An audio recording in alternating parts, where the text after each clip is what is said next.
warahmatullahi wabarakatuh. Waalaikumsalam warahmatullahi wabarakatuh. Ini kami akan mempresentasikan hasil dari kelompok kami. Baiklah, di sini kami ditugaskan untuk membuat sebuah infografis yaitu tentang Undang-Undang Dasar Negara Republik Indonesia tahun 1945. Nah, di sini ada 2 poin yaitu konstitusi dan norma. Baiklah, di sini saya akan jelaskan apa itu konstitusi dan apa itu norma. Konstitusi adalah kerangka kerja dari sebuah negara yang menjelaskan tentang bagaimana menjalankan dan mengorganisir jalannya pemerintah. Yang kedua, norma. Norma merupakan kesepakatan dari berbagai pihak, karena itu yang harus kita terima dan patuhi meskipun kita bukanlah orang yang terlibat langsung dalam mengambil kesepakatan tersebut. Di dalam konstitusi ada 2 poin, yaitu ide pendirian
Silakan. Konsekuensi pelanggaran kesepakatan. Contoh, jika seorang wali masyarakat melanggar kesepakatan yang diatur oleh norma agama, dia akan mendapatkan konsekuensinya atau akibat sebagaimana yang diatur oleh ajaran agama tersebut. Baik dia akan menerimanya selagi masih hidup ataupun telah ketika dia meninggal dunia. Poin kedua, contoh kasus pelanggaran norma dan perbedaan. Yang pertama, melanggar sepeda. Yang kedua, tiga, merusak fasilitas umum. Poin keempat, melakukan kekerasan. Poin kelima, pencurian. Asal norma dan kesepakatan. Pada dasarnya, norma sering digunakan untuk mengukur atau mengatur cara seorang bertindak dan bertingkah laku. Kedua, kesepakatan adalah persesuaian kehendak yang bebas antara berbagai pihak mengenal hal pokok dalam perjanjian. Norma di sekolah. Norma di lingkungan sekolah adalah aturan-aturan atau standar perilaku yang harus diikuti oleh siswa dan semua anggota sekolah. Norma ini dibuat untuk menjaga ketertiban, keamanan, dan keamanan lingkungan belajar. Contoh kasus kayak ini hierarki dan hubungan antar regulasi. Regulasi undang-undang tidak hanya menunjukkan adanya hierarki, tetapi juga ada relasi atau hubungan yang tidak boleh saling bertentangan atau tumpang tindih.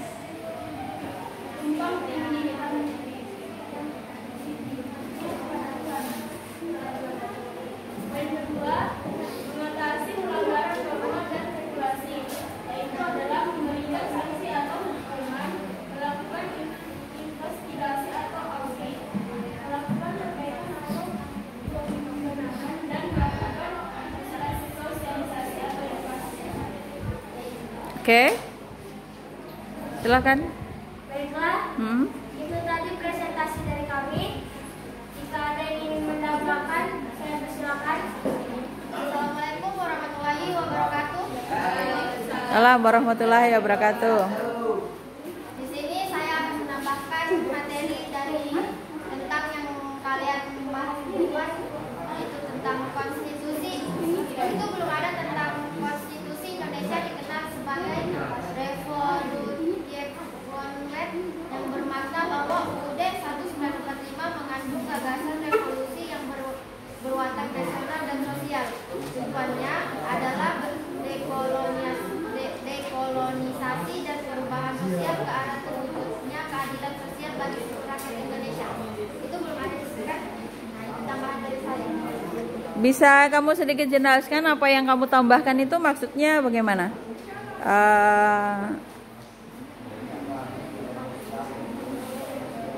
Maksudnya dari sisi mananya? Dari sisi sub yang mana yang kamu tambahkan? Konstitusi, Bu. Ya, konstitusi, terus bagian Ini yang tentang anunya, yang maknanya. makna konstitusi bagi pakai tahun atau enggak gitu, di periode berapa? Ini makna Hmm? Undang-Undang Dasar 1945 yang mengandung gagasan Ya, mengandung gagasan. Terus sama tujuannya. tujuan. Tadi yang mereka kurangnya di mana? Mereka tadi ini tidak ada itunya, Bu. Hmm? Yang konstitusi Indonesia dikenal sebagai Revolution Congress. Mereka belum ada. Tidak ada tujuannya. Itu apa itu yang kamu baca itu tadi? Apa revolusi red? Apa tadi? Itu apa? Pengertiannya? Yang kamu bacakan tadi apa yang belum ada tadi? Coba diulangi. Konstitusinya. Ya, konstitusi. Ya, apa maksudnya? Konstitusi Indonesia dikenal sebagai Revolution Congress yang bermakna bahwa Undang-Undang Dasar 1945 mengandung gagasan revolusi yang berwatak nasional dan sosial. Oke. Jadi ada revolusi yang mengarah ke apa tadi, ide, gagasan, dan rasional gitu ya. Itu memang belum ada? Belum ada ya? Oke. Berarti ada tambahan dari Natasha Natasha tentang gagasan itu tadi. Oke, jadi kamu cermat. Oke, terima kasih untuk Resti. Bisa diterima untuk kelompok yang di depan ya? Bisa diterima? Oke. Siapa lagi selain Resti? Resti Natasha. Oke. Baiklah, itu tadi presentasi dari kami. Kurang dan lebihnya kami mohon maaf. Wassalamualaikum warahmatullahi wabarakatuh. Oke, terima. Ya. Oke, silakan. Assalamualaikum warahmatullahi wabarakatuh. Waalaikumsalam. Di sini kami akan mempresentasikan hasil kerja kelompok kami yang akan membuat infografis tentang dinamika perkembangan Tentang Undang-Undang Dasar Negara Republik Indonesia tahun 1945. akan dibacakan oleh Risma. Ini ada konstitusi dan norma. Konstitusi ada dinamika perkembangan konstitusi dari masa ke masa. Perjalanan konstitusi di Indonesia dimulai sejak 1 hari setelah Insinyur Soekarno mendeklarasikan proklamasi kemerdekaan Republik Indonesia pada tanggal 17 Agustus 1945. Pada tanggal 18 Agustus 1945, Panitia Persiapan Kemerdekaan Indonesia atau PPKI mengesahkan Revolusi Cromwell atau naskah yang kemudian dinamakan Undang-Undang Dasar 1945. Ide pendiri bangsa tentang konstitusi, sejarah konstitusi Indonesia, sejarah dan perkembangan konstitusi periode 18 Agustus 1945 sampai 27 Desember 1949. Periode di mana Undang-Undang Dasar diasas. Periode 27 Desember 1949 sampai 17 Agustus 1950. Periode di mana Konstitusi Republik Indonesia Serikat ditetapkan. Didengarkan yang di depan. 1950 sampai 5 Juni 1959 dan periode di mana Undang-Undang Dasar sementara 1950 ditetapkan. Periode 5 Juni 1959 sampai sekarang. Periode di mana Undang-Undang Dasar 1945 kembali berlaku sampai saat ini.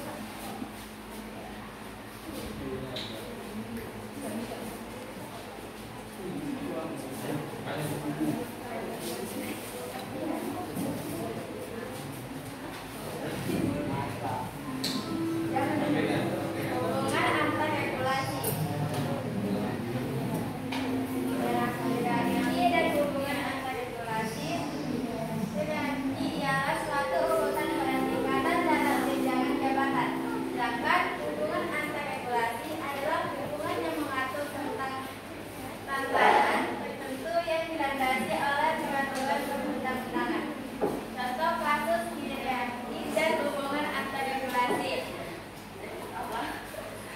Contoh kasus hubungan antar regulasi, undang-undang dan peraturan pemerintah. Peraturan pemerintah dibuat untuk mengatur implementasi undang-undang. Peraturan pemerintah harus sesuai dengan ketentuan yang tercantum dalam undang-undang yang menjadi landasan hukumnya. Contoh hierarki hukum. Undang-undang dibuat oleh badan legislatif dan memiliki kekuatan hukum yang mengikat. Undang-undang harus sesuai dengan konstitusi.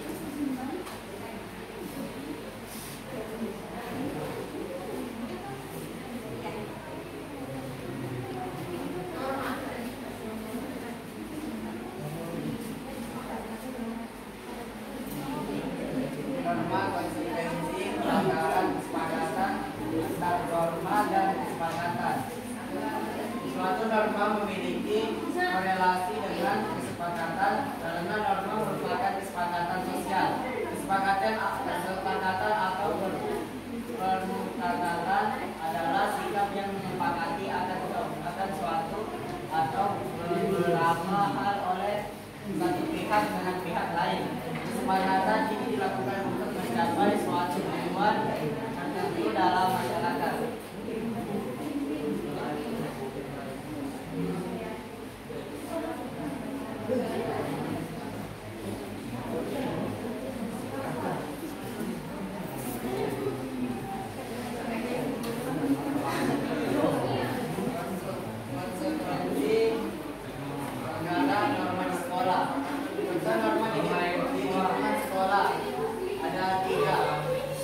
Berdoa saat akan memulai pelajaran, hormati bahwa kalian ibu guru, bertutur kata baik pada semua orang. Contoh kasus pelanggaran norma dan aturan. Contoh kasus hierarki dan hubungan antar regulasi. Contoh kasus hubungan antar regulasi. Konstitusi dan undang-undang. Undang-undang harus sesuai dengan ketentuan yang tercantum dalam konstitusi. Jika ada ketidaksesuaian, maka Suaranya tersebut dapat dinyatakan tidak sah oleh pengadilan. Contoh kasus hierarki hukum. Konstitusi. Konstitusi merupakan hukum tertinggi dalam suatu negara. Semua regulasi dalam kebijakan harus sesuai dengan ketentuan yang tercantum dalam konstitusi. Mengatasi pelanggaran norma dan regulasi. Untuk mengatasi pelanggaran norma dan regulasi adalah memberikan sanksi atau hukuman, melakukan investigasi atau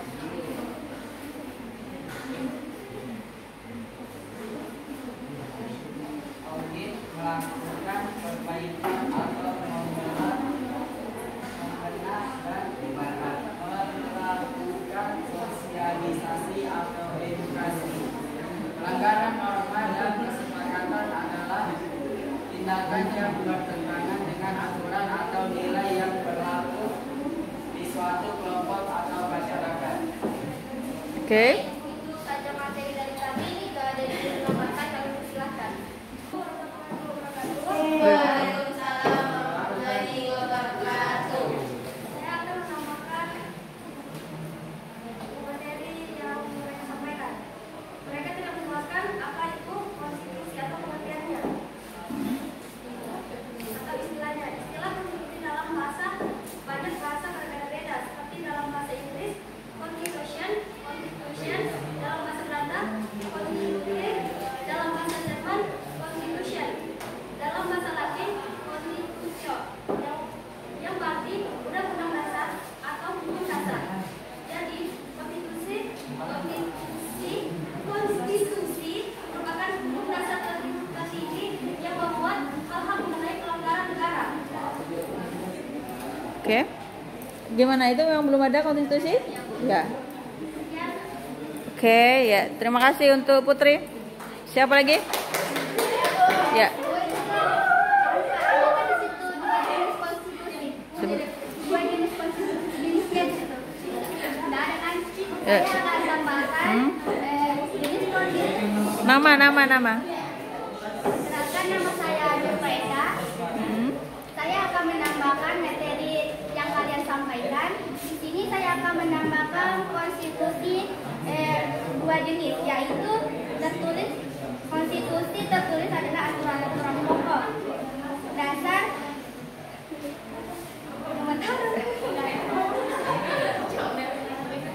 Sebentar, sorry. Konstitusi itu dibagi dua jenis. Satu, yang pertama itu konstitusi aturan-aturan pokok dan dasar negara, bangunan negara dan tata negara yang mengatur perkehidupan satu bangsa di dalam persekutuan hukum negara. Dan dua, konstitusi tidak tertulis disebut juga konvensi, yaitu kebiasaan ketatanegaraan yang sering timbul dalam sebuah negara. Terima kasih. Oke. Memang tidak ada tadi ada konstitusi yang tertulis dan tidak tertulis di kalian jelaskan nggak? Nggak ada ya di situ ya. Oke. Luar biasa, jeli juga untuk Nur Faedah. Selanjutnya siapa? Oke. Ya, silakan.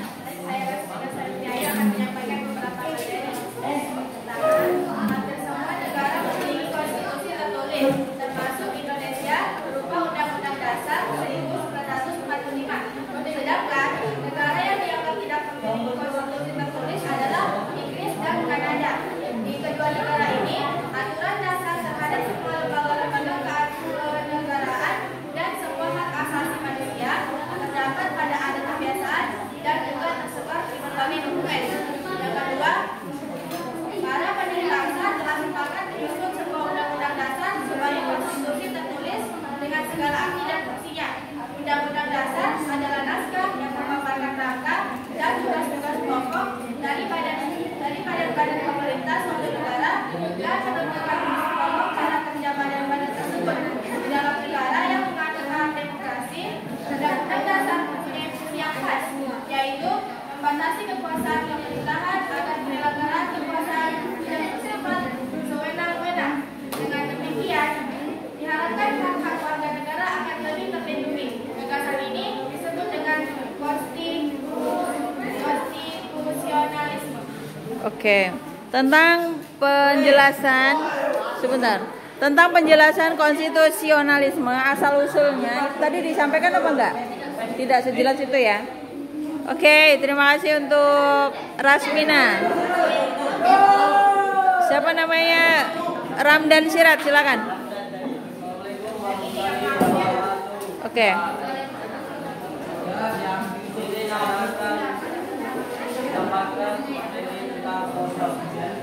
Apa tentang norma dan kesepakatan? Oke, silakan. Tadi antara norma dan kesepakatan, perbedaannya sudah ada. Ya, kamu yang mau jelaskan tentang apanya? Hah? Tentang norma saja atau perbedaannya? Apa yang kamu mau sampaikan? Inti perbedaannya sudah ada. Perbedaan? Hah? Sudah, jadi karena sudah ada tentang norma, jadi silakan materi lain yang belum ada. Siapa? Fatul dulu, silakan. Saya akan menambahkan bagaimana cara menaati norma dan kesepakatan. Oke, menaati norma dan kesepakatan.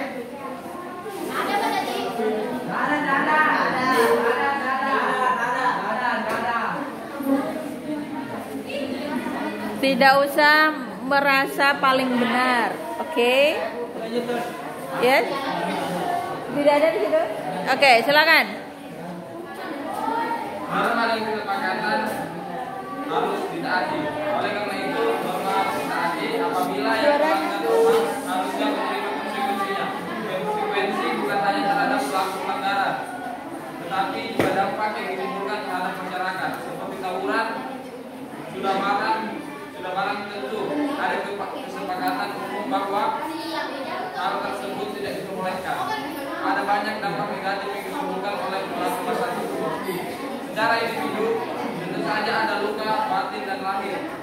Selalu pelihara hati yang mendendam tanpa kasih sayang. Secara lahir banyak yang harus dirawat di rumah sakit akibat tawuran.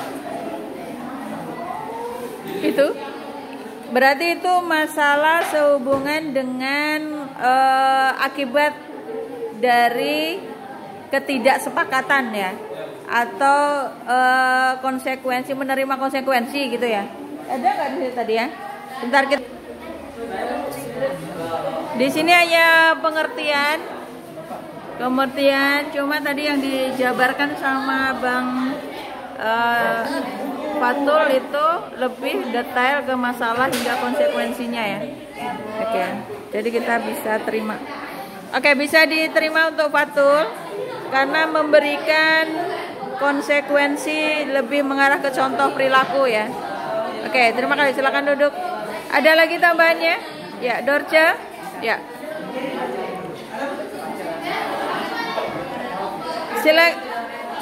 Waalaikumsalam warahmatullahi wabarakatuh. Waalaikumsalam warahmatullahi wabarakatuh. Saya akan menambahkan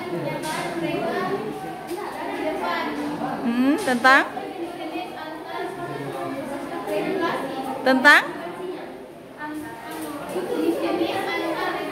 apa?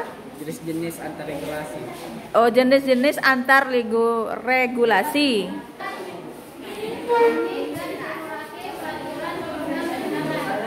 Oke. Oke, silakan.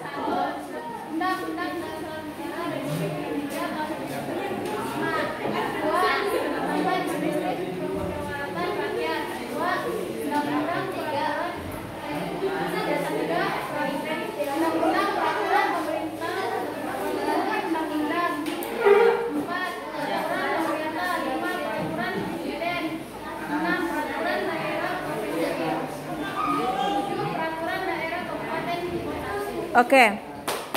Oke, perhatikan ya yang disampaikan sama Dorce tadi itu salah satu materi yang tidak akan pernah hilang dari Undang-Undang Dasar 45.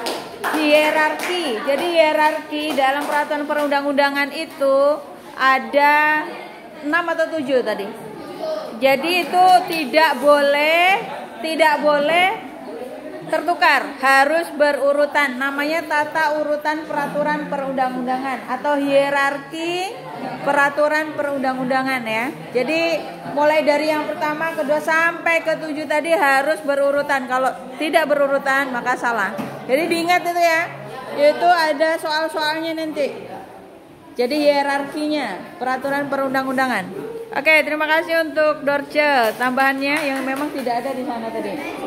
Oke, Bang Ramdan Sirat, silakan.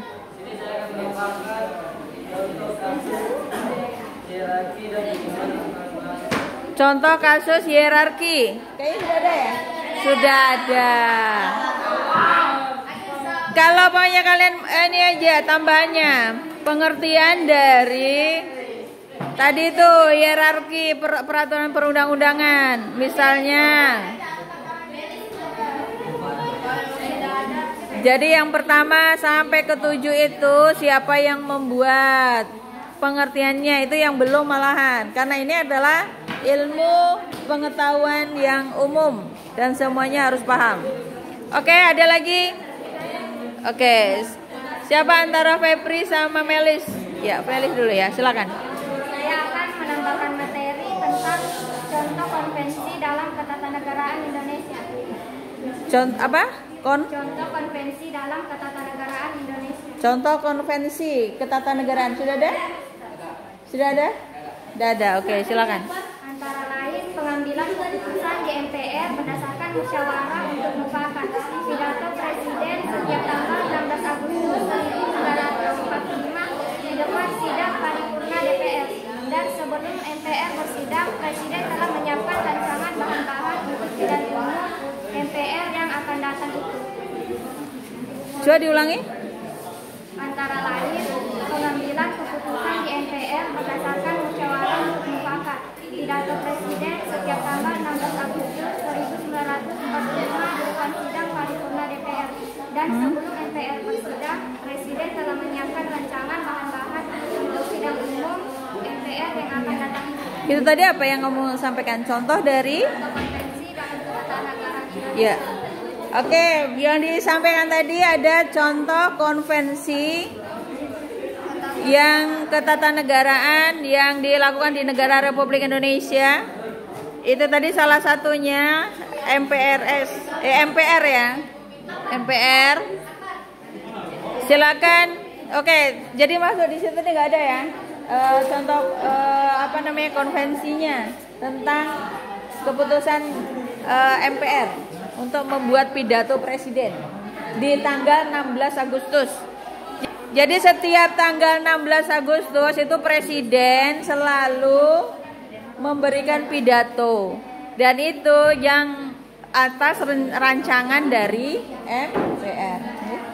Itu masuk ke tentang konstitusi Sebelah Febri. Baik, terima kasih atas kesempatan yang diberikan kepada saya untuk menyampaikan sedikit materi tentang sejarah konstitusi Indonesia yang pada tanggal 14 Juni 1945 BPU PK mengadakan sidang dengan agenda Pembicara tentang pernyataan kemerdekaan.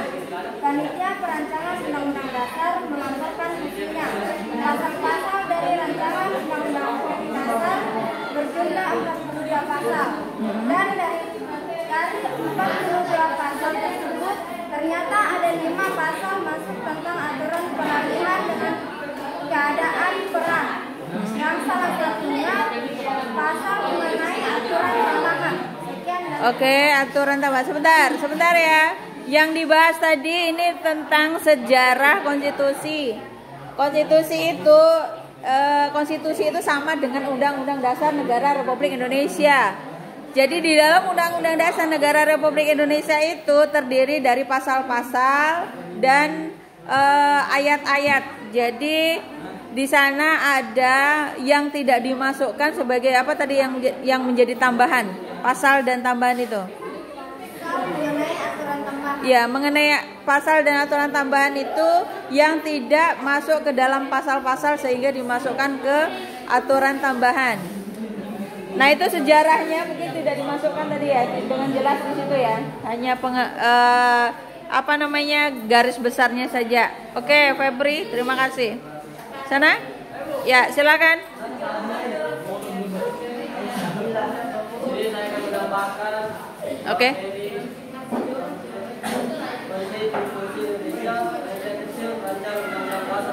Perancang? Oh ya, oke. Panitia kecil perancang Undang-Undang Dasar. Siapa saja?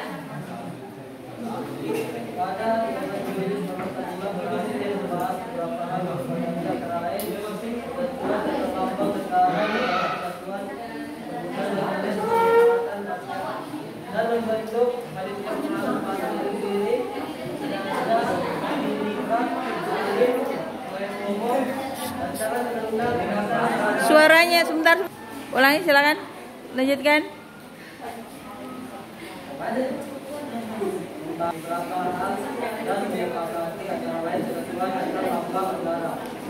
Negara kesatuan Republik Indonesia bermusyawaratan rakyat dan membentuk panitia halis bahasa terdiri atas penjajah, imigran, salim, dan umum. Rancangan undang-undang dasar serahkan pada panitia penghalus bahasa. Oke, sebentar ya. Tadi dibahas di sana sehubungan dengan panitia kecil sebelum terbitnya Undang-Undang Dasar atau Konstitusi yang sebenarnya. Itu kamu ditulis nggak di situ? Cuma ada ide saja ya, tapi tidak sedetail yang diceritakan tadi. Ya, maksudnya itu konstitusi itu ada, bukan hanya sekedar tiba-tiba ada, tapi ada tokoh-tokoh pendiri. Nah, ide bangsa. Oke, terima kasih untuk kelompok untuk Ramdan Sirat. Ada lagi? Ya, silakan. Ibnu Rehan. Silakan, apa yang mau disampaikan? Iya, yang belum disampaikan apa materinya? Pasal yang diterima jika melakukan pelanggaran norma. Apa? Pasal yang diterima jika melakukan pelanggaran norma. Pasal yang diterima jika melakukan pelanggaran. Ada nggak? Penjelasan aja, belum mengarah ke pasalnya ya. Nah, coba, silakan.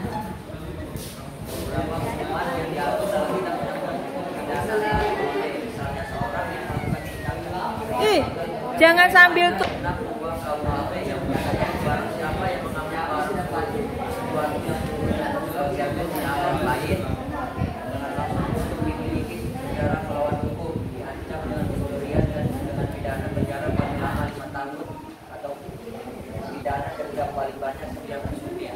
Itu tadi sehubungan dengan norma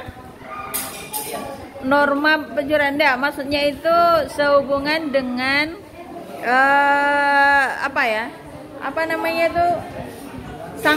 sanksi pelanggar tadi sudah betul-betul kamu jelaskan sehubungan dengan undang-undang yang dilanggar gitu ya. Oke, di situ tadi tidak ada ya, cuma ada konsekuensinya saja, tapi tidak dijelaskan jenis pasalnya ya. Oke, bisa diterima ya. Oke, ada lagi dari selain Perkenalkan, nama saya Indra Putri. menurut saya tadi materi yang akan saya sampaikan ini belum dijelaskan kelompok depan, sehingga saya akan menjelaskan begitu. Menurut saya materi yang saya akan sampaikan ini belum mereka Jelaskan. Sehingga saya akan menambahkan. seperti itu. Oke, silakan. Ternyata pada sidang tanggal 15 Juni 1945 dilanjutkan sidang tanggal 15 Juni tersebut dengan acara pembahasan rancangan Undang-Undang Dasar. Saat itu Ketua Perancangan Undang-Undang Dasar yaitu Soekarno memberikan penjelasan tentang naskah yang dihasilkan dan mendapatkan tanggapan dari Muhammad Hatta. Lebih lanjut, Suepomo sebagai panitia kecil perancang Undang-Undang Dasar diberi kesempatan untuk memberikan penjelasan terhadap naskah Undang-Undang Dasar. Itu jadi kamu menjelaskannya di ini ya? Ya, Panitia. sidang ini buat pembahasan rancangan Undang-Undang Dasar. Iya, maksudnya itu di bagian apa tadi? Rancangan undang-undang itu mengarah kemana, sejarah, ide pendiri, atau apa itu? Itu kan ide pendiri bangsa tentang konstitusi.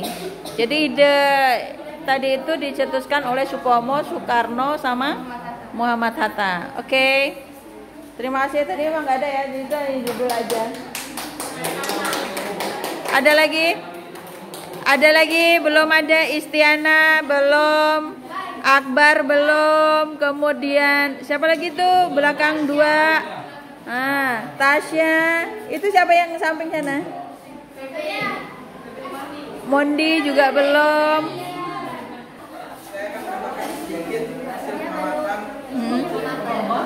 Pengamatan.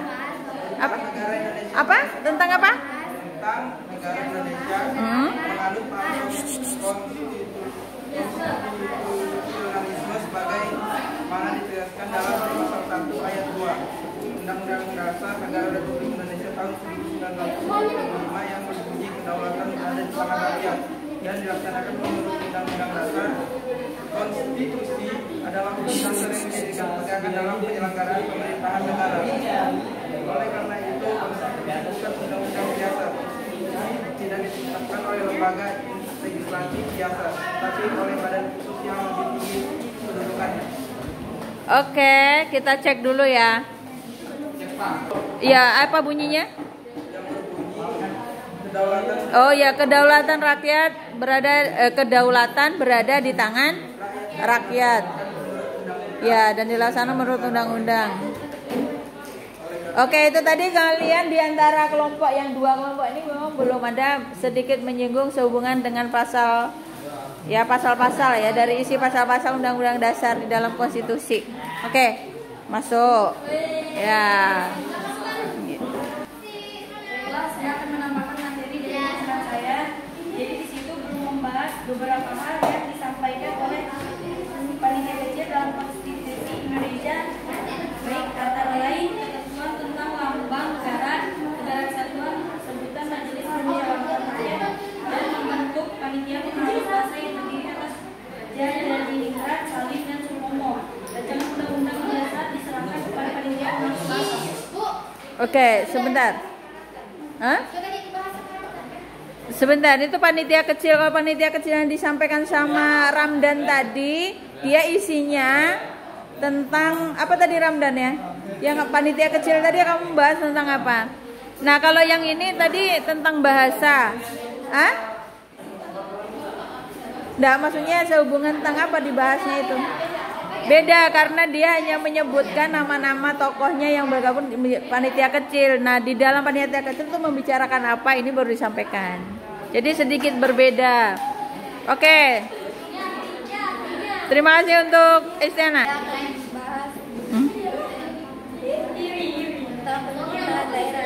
Tentang pemerintahan daerah. Ya. Jadi kalian tidak sadar bahwa daerah lama sekarang banyak tempat-tempat wisata baru di berbagai daerah. Mengapa dirasa setiap daerah terlihat memiliki ciri atau bahaya masing-masing? Ini semua terjadi setelah pemerintahan merupakan Undang-Undang Dasar Nomor 12 Tahun 2011 tentang pemerintahan daerah. Pemerintahan daerah sejak saat itu hingga kini diberi kewenangan